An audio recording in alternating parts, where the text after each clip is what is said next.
This is For Keeps, a podcast about collections and connections.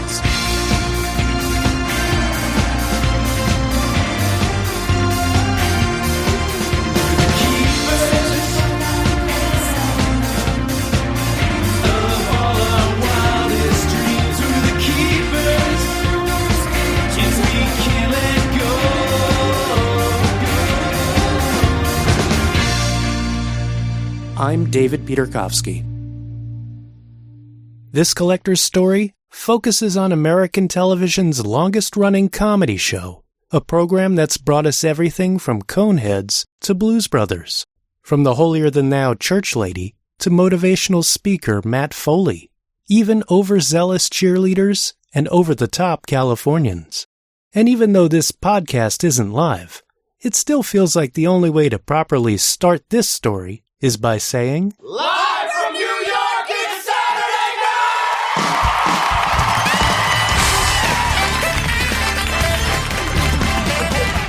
Since October 11th, 1975, the late-night variety show Saturday Night Live has served up comedy sketches populated by a host of indelible characters and launched the careers of countless performers.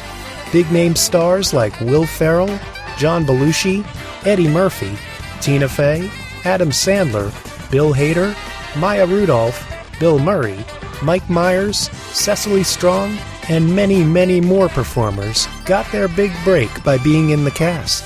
Of course, there have been many sketch comedy shows on television, but there's only one SNL, which airs live, at least in the eastern U.S., from NBC's Studio 8H at Rockefeller Center in New York City. Guided by the steady hand of its creator and executive producer Lorne Michaels, SNL has had nearly 50 seasons of memorable characters, stars, guest hosts, and musical guests on its stage. And I could go on and on about who and what has been featured on the show, but why should I do that when the show has far more knowledgeable superfans who can enthusiastically rattle off those fun facts? As it happens, one such enthusiast is James Stevens, who lives in Indianapolis and by day is a music educator. But whenever possible, he indulges in his love of all things SNL as an amateur historian and archivist. James's love of SNL has led him to amass an impressive collection of memorabilia related to the show, such as books, a wide range of cast photos, many of them autographed, and a healthy array of Funko Pop figurines portraying popular characters, including Wayne and Garth from Wayne's World, The Night at the Roxbury Guys, Weekend Update's nightlife correspondent Stefan, and even Rosanna Dana. But James's collection stands out in that he's got plenty of items related to the actual production of the show, from scripts and behind-the-scenes production documents to actual cue cards used on the show, to special SNL jackets given as gifts to the cast and crew. And perhaps most impressive, he's got a video archive that includes every single complete Saturday Night Live episode that's ever aired since the very beginning. James has made the pilgrimage to Studio 8H many times. He's attended 7 tapings of the show and met 70 of the show's cast members. His connections to the SNL inner circle are self-made and are helped along by his participation in the Saturday Night Network, a collection of SNL-related podcasts for which he's an occasional contributor. In fact, many current SNL cast members listen to the podcasts and are fans in return. So I guess to those cast members, James is good enough, he's smart enough, and doggone it, people like him. James's love of Saturday Night Live began when he was a preteen, when he watched an anniversary celebration of the show, and soon after that, discovered reruns of the program on cable. For me, I feel it started with probably the 15th anniversary special that would have been in the fall of 1989. I was in middle school at the time, and I remember all the ads on NBC and staying up on, in prime time on a Sunday evening. I think I watched all of it or most of it, but I recorded all of it and watched it multiple times. But I remember going to school the next day and everybody was sort of talking about it. But, folks like Martin Short, Dan Aykroyd, Chevy Chase, these people that were in the movies that I loved, were on this other thing. And so I was like, what is this show? And because of just the way in which the 15th anniversary episode, the special was documented, lots of clips, kind of a clip show. You kind of see fast, bite-sized things through all the different eras during the 15-year stream. So it encouraged me to want to kind of go back and learn more. This was a time also where they had the best of Saturday Night Live on Nick at Night. They were like 30-minute episodes in the evenings.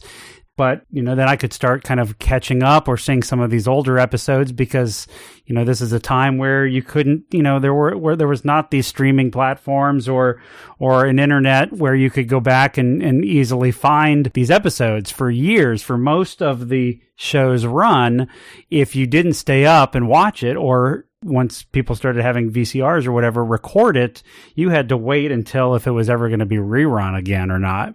In high school, James was sidelined by illness for a time, and it was during that stretch when he dove deeper into the SNL rabbit hole. And I remember getting mono and having to stay home from school for, a period of time. And of course, I slept a lot. But I remember this was about the same time where I came to find that they had the best of Saturday Night Live on VHS. So there was the best of 1975 and the best of 1976. That sort of inspired, well, you've got to collect all these, James, so you can line them up on the shelf right there. And of course, just go back and watch whatever somebody, essentially said these are the best episodes. At the same time, when I had my mononucleosis spell, I read for the first time the book Saturday Night, A Backstage History. It's the book, I think it came out in like 1986. Doug Hill and Jeff Weingrad did a really good job of describing how the show came to be and then sort of backstage escapades from the beginning through those, 10 first seasons. And, through the course of 15th anniversary special, the best of Saturday Night Live on Nick at Night, and reading these books and finding these old videotapes, I started making sure that I never missed an episode and, started recording them and rewatching those tapes, and kind of the rest is history. And it distracted you from mono. It most certainly did. Yes, sir. So what was it about the show that appealed to you? I think it was some of those films that, everything from Ghostbusters to Three Amigos to, I remember Martin Short was a standout for me. I was just like, what else have these people done? So I think it was the people first, but then it was just the humor, the comedy. Just, I probably gravitated more towards comedies in terms of things I enjoyed. The early shows really had that feeling of the bigwigs of the network have shut the lights off and left the building, and these young people have taken over the studio kind of feeling that I think really interests me. A high school trip to New York City was pivotal in turning James into even more of an SNL enthusiast and a pretty serious collector. We did a tour. This was a school group. We did a tour. We did the NBC studio tour. And so that you see different floors of NBC. And one of the studios that you get a chance to see sort of from afar was Studio 8H, the home of Saturday Night Live. And I couldn't believe it. I saw them rehearsing a sketch. I saw like G.E. Smith, the band leader of the time down there. And so at the end of the NBC tour, they push you out into, at least my memory is that they pushed you out into like the NBC gift shop. Now, anybody who's been to New York or 30 Rock recently, the NBC gift shop, the NBC store, has a ginormous footprint. Well, when I was in high school, it was like the size of a closet. But there were some things that I just remember needing to pick up. And so the collection right now is certainly gone leaps and bounds beyond what I picked up from those early high school days. Do you remember what you got at the store? I picked up the 20th anniversary book from the store, and I got a couple little pins, like, that you wear on your shirts, and I think a t-shirt as well. So, of course, I didn't have tons of money as a high school student, but I walked off with 4 or 5 souvenirs from the NBC store, all related to Saturday Night Live, of course. Running parallel to his collection of books and other commercially available items was James's growing collection of video recordings of the show. I was staying up to watch it live because that was always something that my family did, especially I remember my brother, who's 2 years younger than I am. He and I would just enjoy watching it together, watching it sort of the next day. I don't think our objective was to have all the sketches memorized, but that's just sort of the byproduct of watching it multiple times. So we would just remember things and make each other laugh. But absolutely, I started collecting the episodes. When I got to college, I don't think that I recorded it. I mean, I remember in the college years being, social, being out, being at a party or whatnot, and on Saturday night being, looking at my watch or whatever, going, all right, I'm going to walk over to the apartment to go catch Saturday Night Live. Did your social life take a hit? I'm sure people will have things to say about, how James was in college, but we also, I remember watching a lot of those episodes with my roommates and our collection of friends, for sure. Uh-huh. So it sounds like a lot of the stuff you have now is stuff you acquired post-college, and I'm wondering if we can dive into your collection a bit, and maybe you can, off the top of your head, talk about some of the standout items. Absolutely. So, the priority was really to get to every episode at one point, and it started on VHS, and then eventually it was DVDs, and there was a time, right, probably post-college, where there were people self-described as tape traders. So, you would go to these websites or groups of folks that would, hey, I'm looking for this episode. Hey, I have it. And, you trade it in the mail, and so that's what you would do. So that's how I started building up, as I said, VHS and then DVD over time. Now for me, the priority on the actual archiving of the show is really in digital format. DVDs, tape, of course, it's not going to be around forever. So just to try to get them on hard drives, back them up. It sounds crazy, I know. You're used to it because, this is, I love your podcast. You're bringing people together with collections.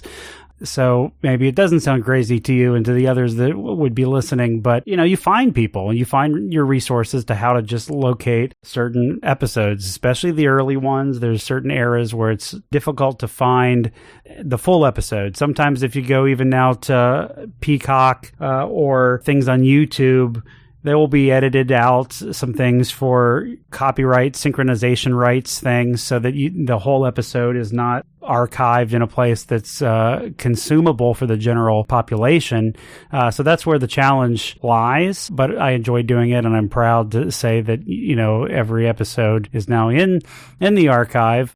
But on the collection, there's everything from commercial items, licensed by NBC or SNL, like the Funko Pops. I think there's like 14 or 15 of those. I've got bobbleheads and action figures, just assorted figurines, talking dolls, Matchbox cars, glassware, coffee mugs, coasters, hats, lanyards, keychains, lunchboxes, magnets, just all sorts of things like that.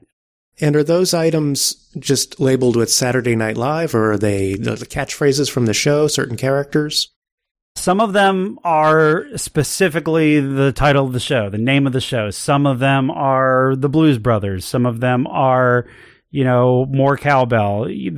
Sometimes there's a character reference that's just, whether it's Ed Grimley or Weekend Update or a commercial parody like Colon Blow, which there's a replica prop that I have of the cereal box. So it's kind of a catch-all. A bit of everything. A bit of everything, yes, sir. That bit of everything that James has extends to some quite rare behind-the-scenes collector pieces that you definitely wouldn't find in the NBC store, or any store for that matter. I understand you also have some backstage items, or things that maybe crew members would have, like jackets? Yeah, so I'm very proud of the jacket collection I've been able to collect over time. There's the 40th anniversary jacket, which is pretty special. It's, cast and crew, limited availability on those. It's a Letterman leather style Roots jacket.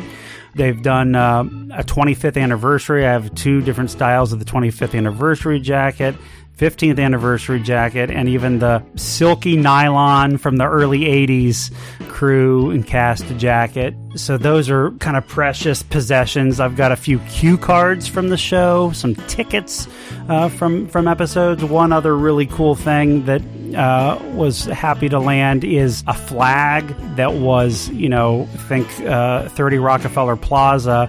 They're lining the skating rink. They have those flags, and up on the flagpoles for the 40th, they flew SNL 40 flags, and I have one of those that flew over 30 Rock ice skating rink the night of the 40th anniversary. Also a giant Subway poster.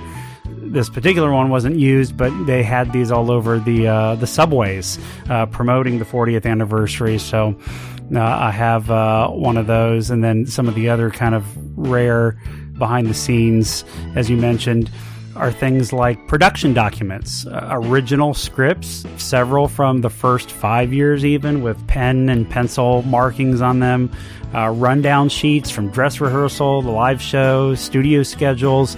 One really kind of cool thing that I was able to acquire is a copy of a sketch in script form from the very first premiere episode in 1975 of a sketch that was cut.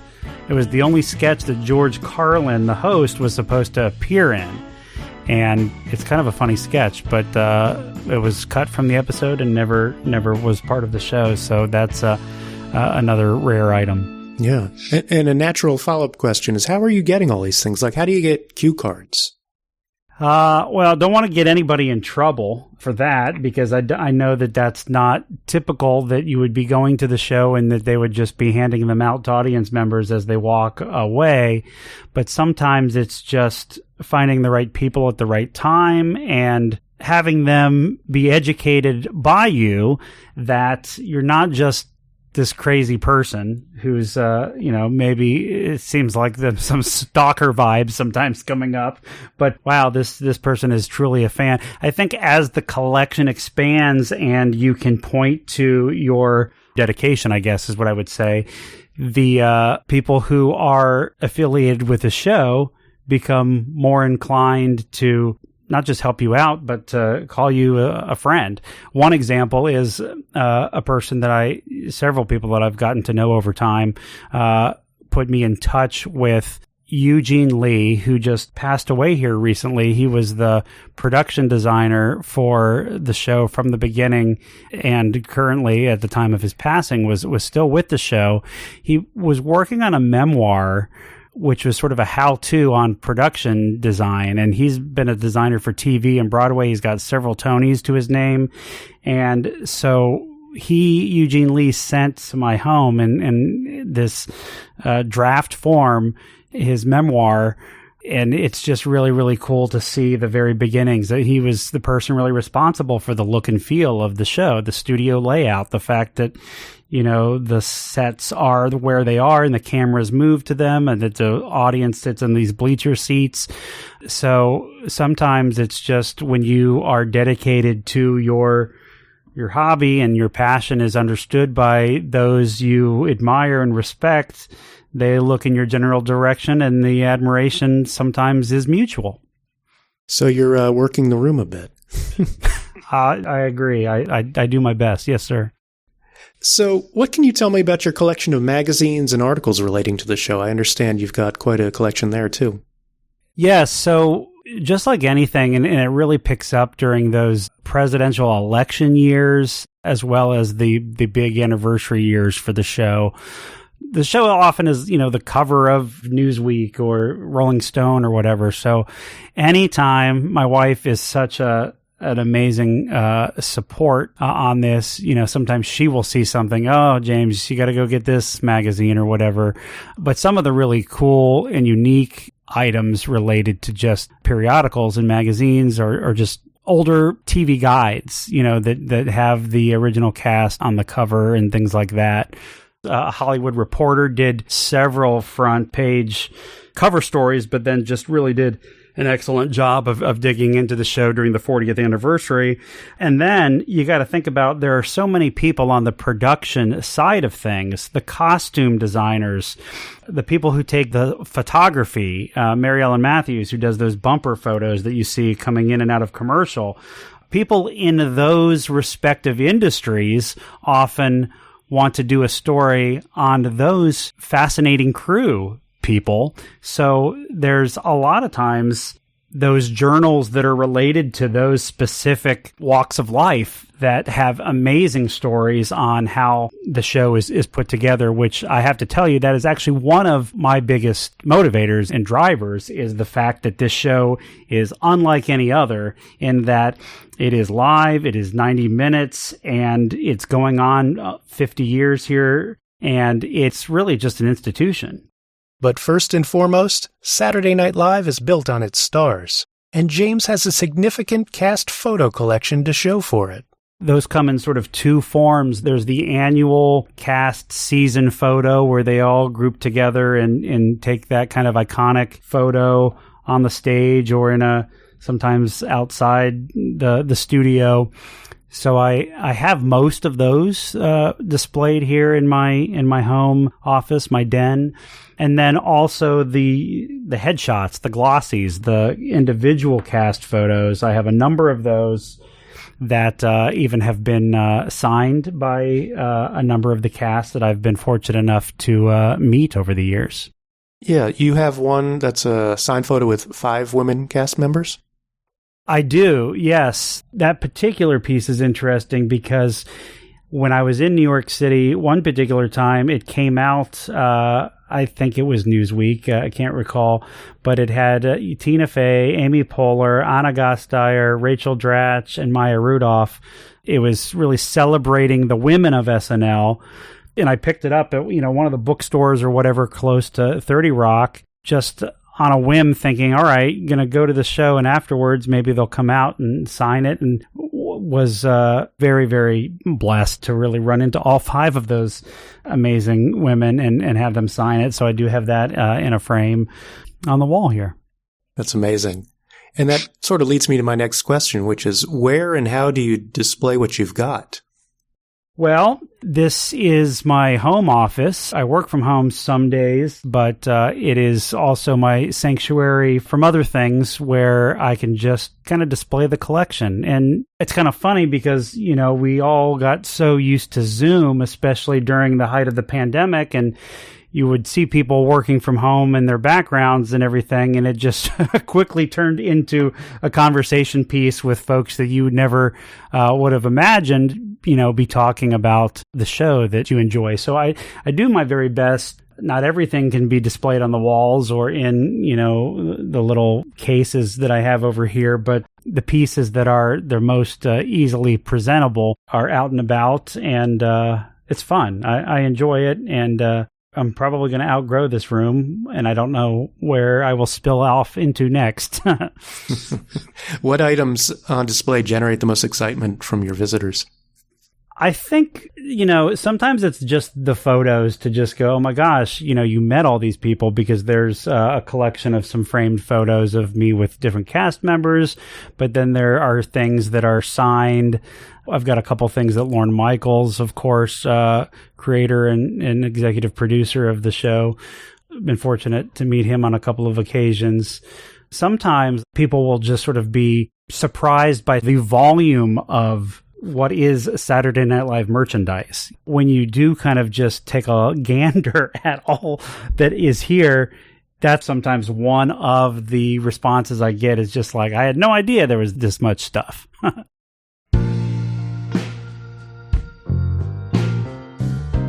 I want to get back to the collection of home recordings you have. Are those complete? I mean, do you have literally every sketch that's ever aired? I do. It's weird to say that with so much certainty.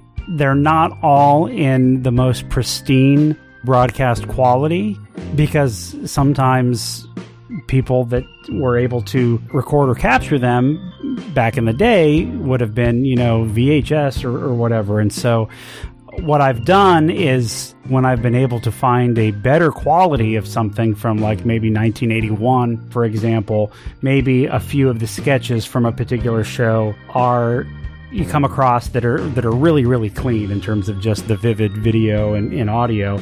Well, then I can add that to the collection, but still have the original episode as it aired in the correct order. Because that's another thing, too, for some of the purists, the diehard collectors or fans of the show, the order in which the show initially ran on air is often much different than what happens in the rebroadcasts or what is packaged on, Peacock or elsewhere. We like to collect it in the order that the show ran originally, in just terms of the archival of it. Do you have the skit where I think it was Charles Rocket let the F word fly? Yes, sir, I do. And that's a great point, because that was a moment that was frowned upon, and eventually he got fired, and lots of things changed with the cast after that. But it's amazing that you remember that and are asking about it, because there are things like that, and Sinead O'Connor ripping up a picture of the Pope. There are several F-bombs that have happened over the years, and things of that nature that get edited out in the rebroadcasts, or sometimes never see the light of day again. So to have those kind of iconic moments is, for me, that's really what it's all about. Because think about it, in the current era, when you are recording, when you're capturing the show in its live sense, you don't know. This might be the night that something wild and crazy happens, and you just want to make sure your recording is going. Have to go back and think of the other F-bombs that may have occurred over the years. Absolutely. So are there any items you're still looking to acquire at this point? There is always another script. There's always another production document. But one of the things that showed up in one of the more recent books that sort of outlined some art and sort of visual items of the history of the show indicated a Saturday Night Live coloring book from the early era, like I think maybe season 3 or something, back in the 70s. And that's something I've been looking for a number of years now, the Saturday Night Live coloring book from the 70s. So if anybody's listening and anybody has the idea of whereabouts of any of those coloring books, I would be very interested to check that out. And do you spend a lot of time on eBay looking for these kinds of things? I do. There's a number of online stores or places where people post things, and sometimes that's how you find some of these rare items. It's also crazy to say this out loud, but sometimes that's even how you get to know somebody without going into the details. There's somebody who just, has a collection of who knows what kind of, television memorabilia.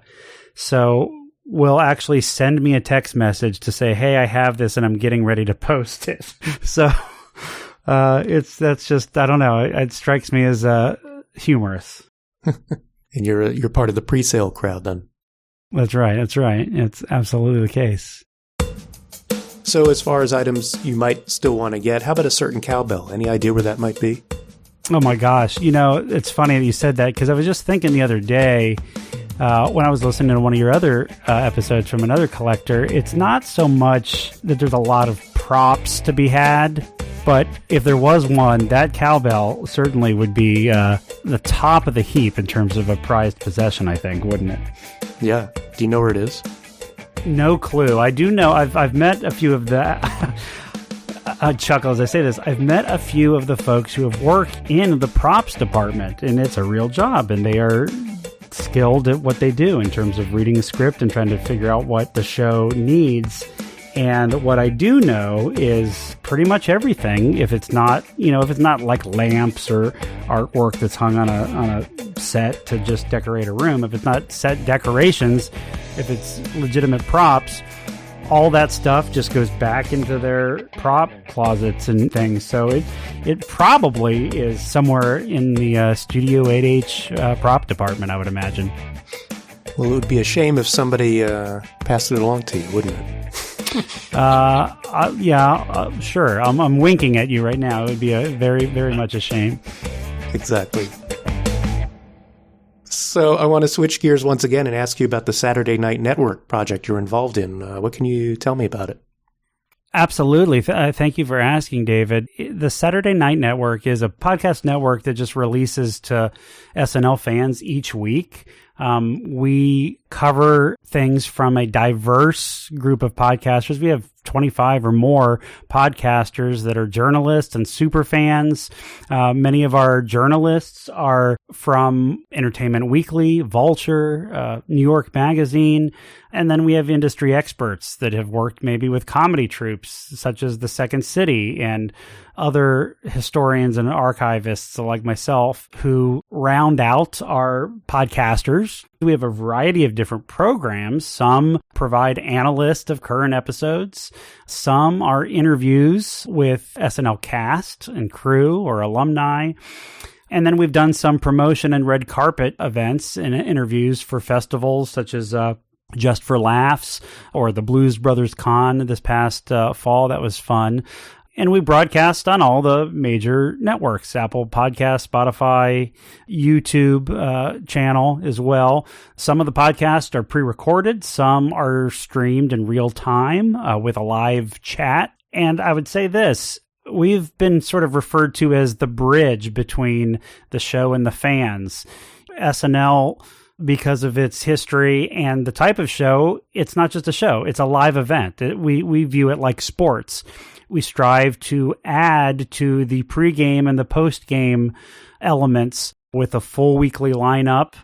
Kind of, I would say, a mix between sports-style coverage and HBO behind-the-scenes podcasting is what the SNL network, the Saturday Night Network, aims to be. I like that. And as an enthusiast, it's great to have yet another sort of venue for being enthusiastic.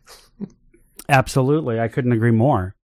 As a serious SNL enthusiast and an unofficial historian of the show, James has found that making the pilgrimage to Studio 8H to see the show live and in person is nothing less than a powerful experience. It's the best. I always say this. If you're sitting there watching the show in the studio, the best part is what would be the commercial breaks for everybody at home, because those are the moments where you see the structured chaos that is moving the sets, moving the cast and crew, the stage management. Shout out to Jenna and Chris and everybody on the crew. It is incredible. There is no other show like this. You know, there have been other sketch comedy shows and variety programs, but there's never been another show like this, and I believe there never will be. So being there and feeling that live energy and seeing how choreographed that chaos, it's incredible. I mean, I wish everyone who is a fan of the show could at least experience that one time. You don't have a whole many opportunities to get in there where a lot of those evening late night shows run more frequently. And with only, 300 roughly seats in the studio audience, it makes that for a very, very hot ticket, of course. Mm-hmm. And how about the endless debate as far as seasons and casts go? Do you have a favorite cast? I don't do well with favorites, but I will say most people will typically point to their middle school or high school. You can find their age by when they, describe their favorite seasons or favorite cast. My favorite cast member, I would have to say, just because he was the glue and just one of those performers that is pretty unmatched, is the late, great Phil Hartman.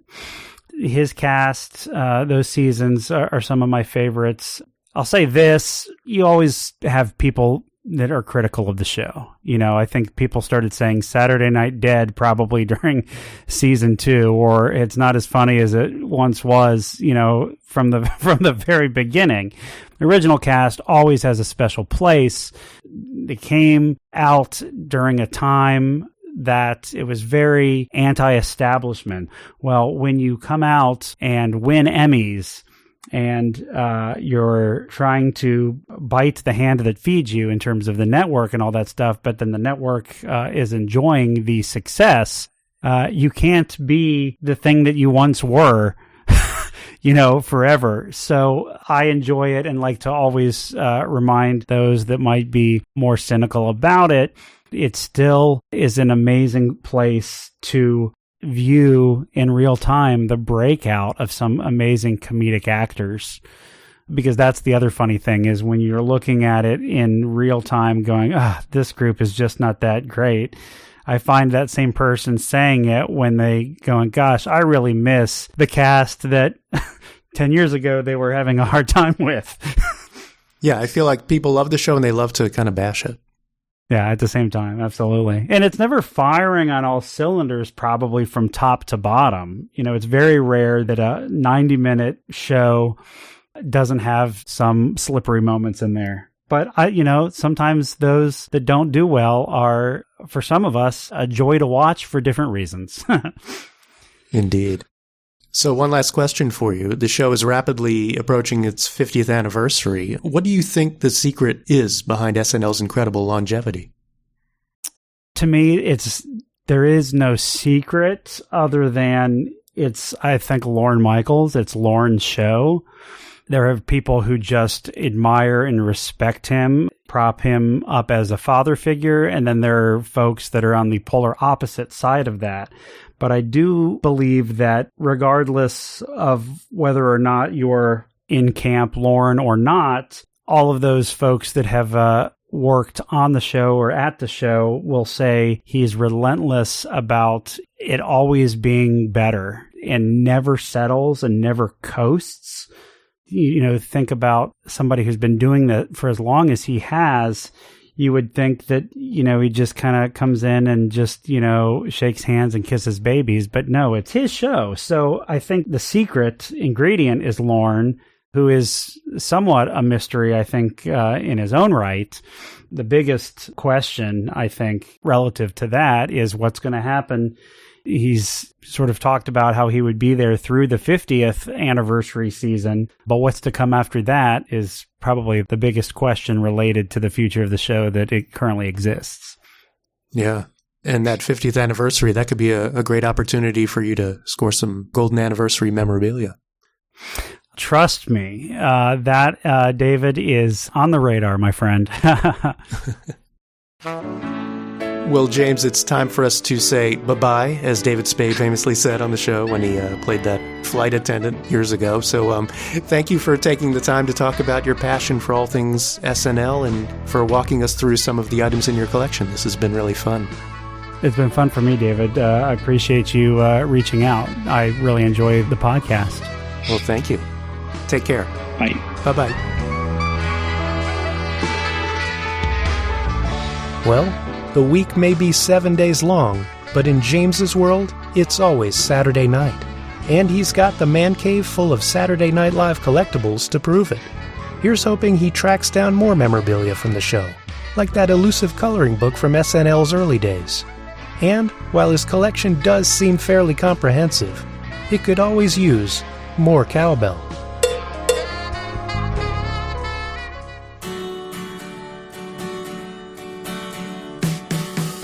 For Keeps is a production of me, David Peterkowski. My thanks to James Stevens for talking about the Saturday Night Live memorabilia collection he's got in his home office/SNL sanctuary.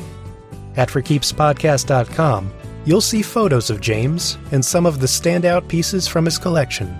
And you'll find a link to a video tour of his SNL trove, which he did back in 2020 as part of his work on the Saturday Night Network. The show's theme song is by Still Flyin, and the closing theme is by Eric Frisch. Additional music for this episode was provided by John Dealey and the 41 Players, and Dan Leibowitz. Thanks for listening to For Keeps. Until next time, keep on keeping on.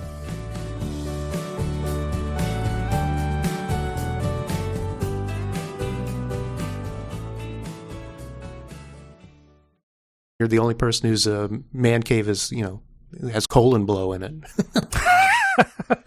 I love how you said that. Yes, sir. And I love Phil Hartman, too. Yeah, he's the best.